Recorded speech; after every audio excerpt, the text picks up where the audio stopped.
Bonjour les amis, à tous les fans de course de moto. Voilà, on va faire un petit débrief sur les 24 heures du monde moto en France. C'est vrai que c'est pas une course habituelle que je fais un petit débrief, c'est pas Superbike, c'est pas MotoGP, c'est une course d'endurance. Déjà les motos d'endurance, je sais pas, vous avez sûrement déjà entendu ou déjà vu, mais c'est quand même formidable. Hein. Faire une course d'endurance de 24 heures, ça n'a rien à voir d'un sprint d'une demi-heure. C'est quand même 24 heures, même si tu roules pas 24 heures non-stop, vous êtes à trois pilotes, vous faites des relais. Après, ça devient un peu comme la Formule 1, il faut rentrer au stand, il faut changer les pneus, il faut changer les freins. C'est toute une histoire, hein, l'endurance. C'est quelque chose de très, très, très fort et de très, très, très intense. Je sais pas si vous avez l'occasion de déjà rouler en bécane ou quoi, mais on sait bien que quand on roule en moto, il faudrait être minimum à 121%. 121%, il faut être attentif, il faut être vigilant, surtout quand c'est la tombée de la nuit, il faut être très très attentif, faire très très attention, pas chuter parce qu'on n'est pas en quatre roues, on est en deux roues, une chute c'est fatal. Voilà quoi. Déjà un grand chapeau à tous les pilotes engagés aux 24 heures du Mans parce que ils nous ont vraiment donné un beau spectacle. Chapeau à tous les champions, à tous les pilotes qui étaient là.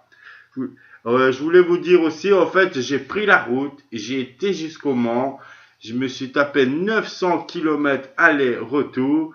Et ça valait le coup. Ça valait le coup, c'était génial. Malheureusement, je suis arrivé un petit peu en retard parce que j'ai eu des embouteillages. On arrive en France, passé sur périph', on a passé un petit peu du temps sur la route.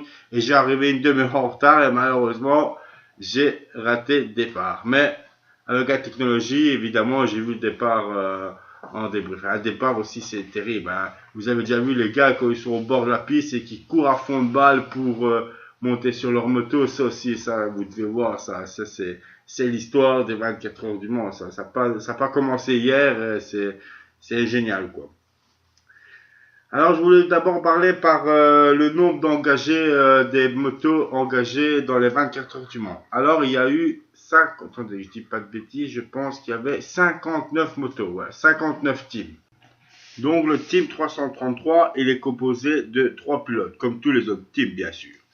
Donc il y a Florian Alt, un pilote allemand, Florian Marino, un pilote français, et Xavier Siméon, un pilote belge, donc vous certainement que vous connaissez. Alors malheureusement pour eux, il a eu une petite chute.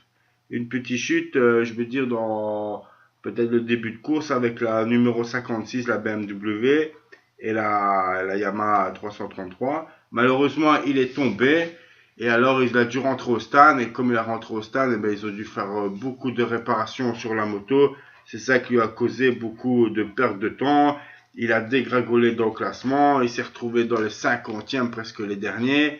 Et au final, ils ont tellement bien travaillé les mécanos et les pilotes, ils ont très bien roulé, qui remontent jusqu'à la 19e place. Et ça, c'est un grand chapeau et c'est une grande félicitation à eux parce que c'est vraiment du super travail.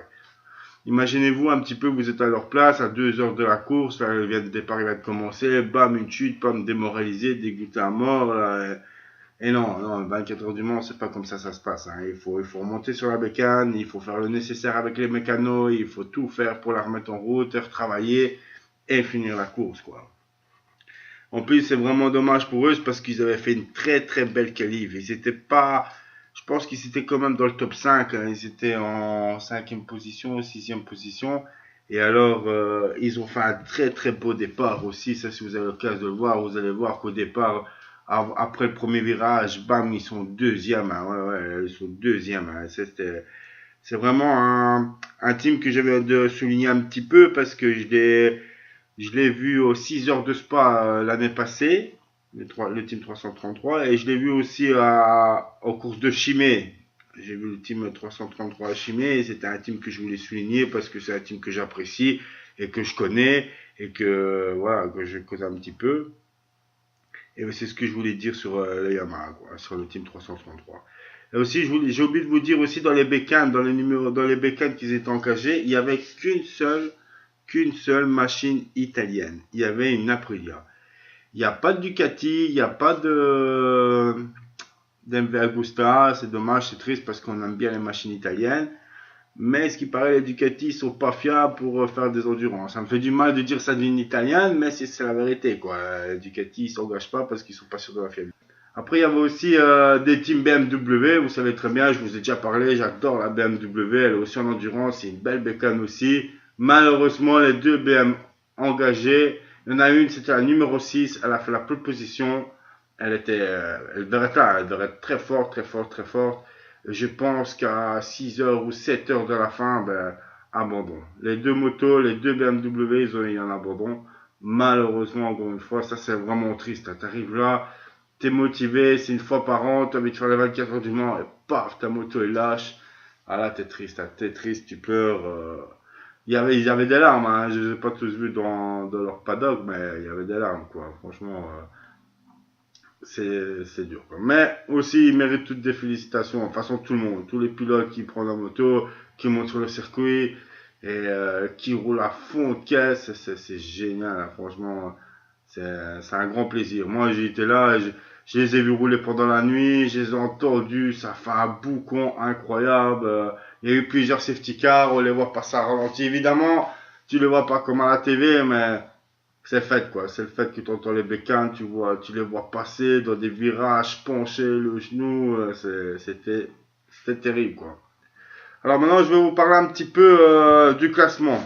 Donc l'année passée, c'était le team Honda qui a gagné aussi. Et que malheureusement, cette année-ci, il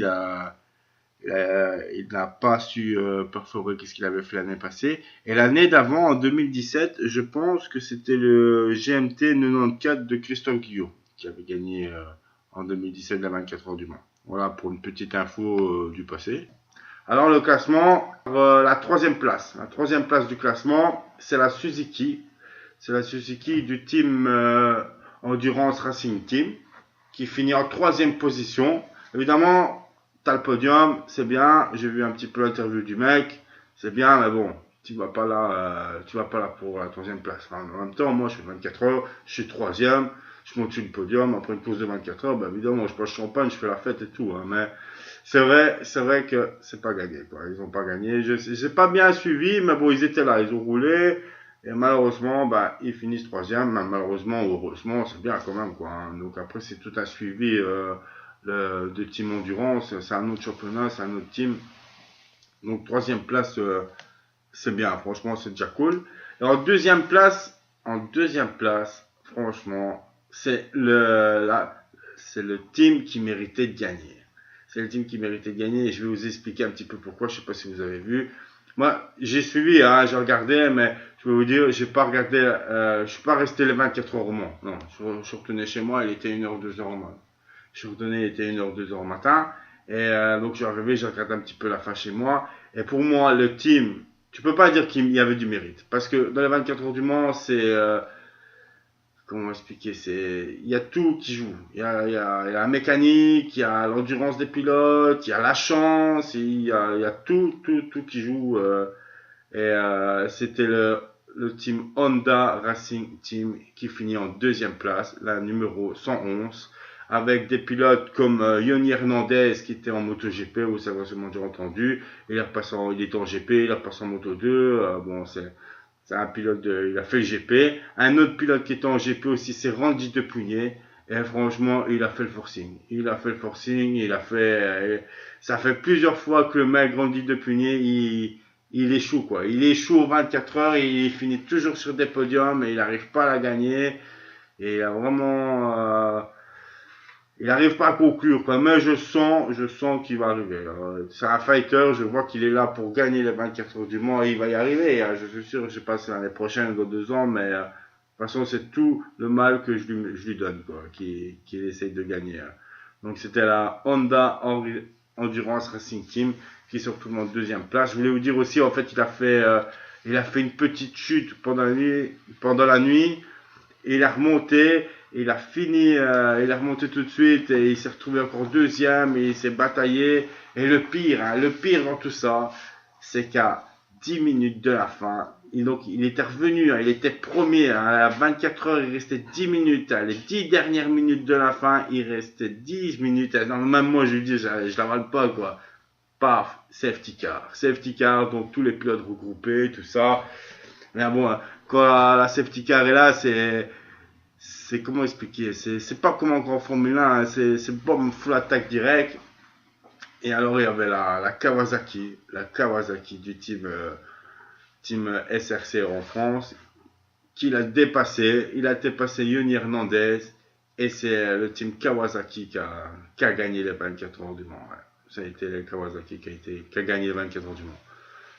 Ça se passe à la fin, quoi. On courait pas. On courait des fois une course d'endurance. Le premier va mettre 10 laps au deuxième. Le deuxième, il va mettre 10 laps au troisième. Non, non.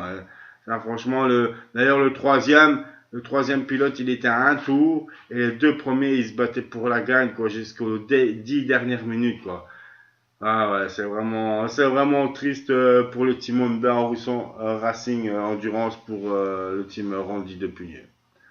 Voilà, je vous ai tout dit, un petit débrief. J'espère que ça vous a plu. Et si vous aimez bien, un petit pouce bleu, ça me ferait plaisir. Et à bientôt, ciao ciao, merci.